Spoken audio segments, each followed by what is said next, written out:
Welcome to Tradzo's daily market update. Nifty may attempt to break an all-time high of 26,277.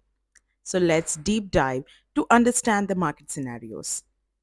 After breaking 25,500 on Thursday, Nifty made high of 25,628. Today morning, we saw a dip to 25,508 on profit booking, which was short-lived as momentum traders waiting for retesting level bought the dip.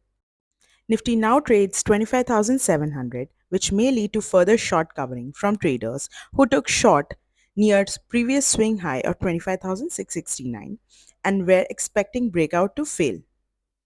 Technically, support has shifted to 25,600 and resistance to 26,000, 26,300 as per the chart structure and OI data. Looking at the broader market, stocks are showing signs of breaking out and bullish reversals, suggesting improving market breadth.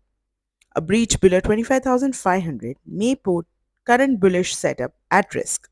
Do follow us on Tradzo for more such updates.